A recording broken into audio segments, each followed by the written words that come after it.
to be more people like you. Hello, I'm Angela and welcome to the program. You're watching Joy's World.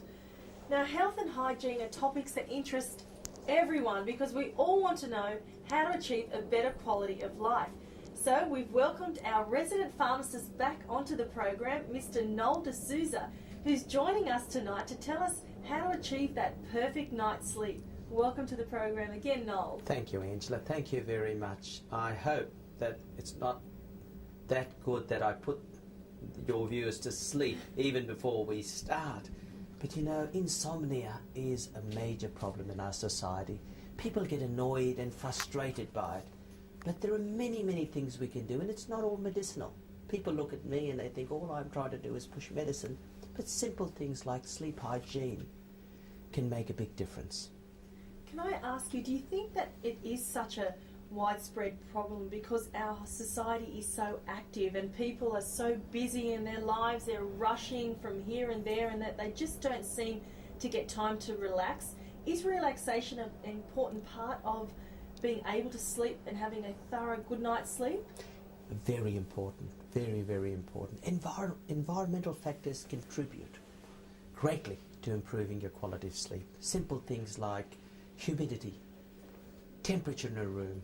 Let's get technical. 18 degrees is a good way to start. Fresh air, light conditions.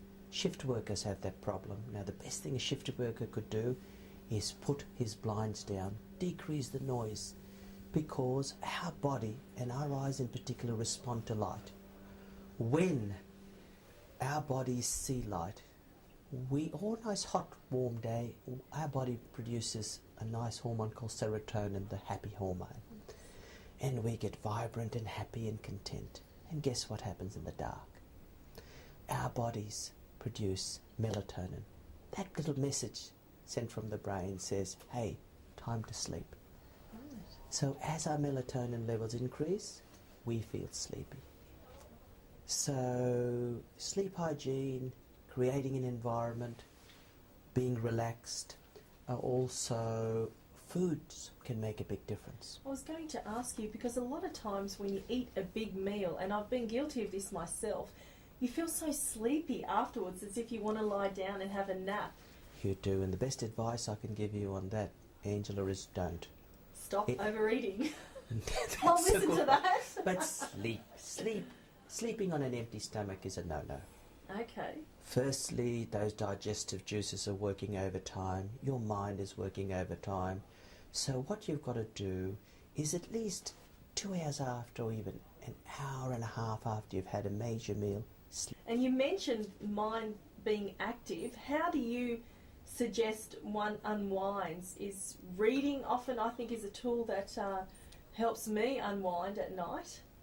Music, reading. The thing, Angela, is to get into a pattern. Try and go to sleep at the same time each night. Try and wake up at the same time each morning, even if you're tired. When you go into your bed, if you can't sleep by 15 minutes, get up and do something. Read a book, listen to some music, then go back into bed. So does that not make you more active, though, by getting up and putting on the light and it all depends what you've done, Angela. Senses? Of course. You talked this about is a family program, Noel. And I was only talking about creating families. Okay. But of course, we won't go down that path. But we'll talk about reproduction another day, though. And certainly I think the viewers will all tune in on that particular day. And I will bring models along. Okay. Our ratings will skyrocket. Okay. But coming back to your original question, you talked about an environment, relaxation. Now, I was asked earlier about showering. Showering is very important.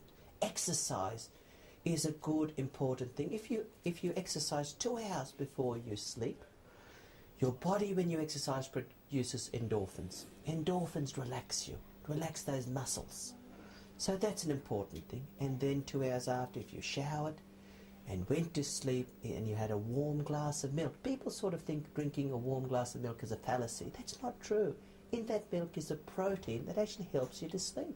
I always thought it was an old wives' tale to have a warm glass of milk, but it actually works. Whether it's an old wives' tale or whether it's a scientific fact, it works. It certainly does. It certainly does. And I'm not employed by the dairy industry, but a warm glass of milk, a warm bed will certainly make a big difference. So are there specific steps that you can advise insomniacs out there on how to achieve their best night's sleep? The best thing is, before 12 o'clock, have 1 or 2 cups of coffee. Caffeine is a problem. Nicotine is a problem. A lot of people who smoke, for example, don't realise this, and it's a good reason to give up smoking, because when you use nicotine or smoke cigarettes, when you sleep, halfway through the night you're going to go to some form of nicotine withdrawal, and that's when you're going to wake up, and that's when your sleep pattern will be disturbed. Same also with alcohol. People think drinking alcohol helps you to sleep. It does initially, of course, help you to sleep, but then you're going to go through alcohol withdrawal halfway through that night, and then you'll wake up again. So all these things don't enhance good sleep hygiene. What about one thing that's close to my heart, eating chocolate before you go to bed? Now, I've heard that the sugar in the chocolate, if it kicks in, it actually takes you high and then drops you really low. Is that beneficial for a good night's sleep? I guess I'm trying to find out if there's any way I can justify eating chocolate, Noel. That's what I'm really trying to do. It all depends how active you're going to be that night. Well... Okay, so coming back to that, actually, it's the most interesting thing. People think that if you sleep well, the thing with weight and weight gain in particular is that people who don't sleep actually tend to put on weight. I have heard this. And people, I have heard that. And I'll tell you why, Angela, because when your mind is active, your body produces adrenaline.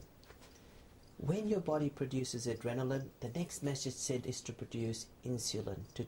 But all of a sudden, you've got all this sugar that isn't going anywhere because you're not doing anything active. So the message goes back to the brain, which says, hey, something's wrong. So what happens is you tend to put on adipose tissue or fat tissue.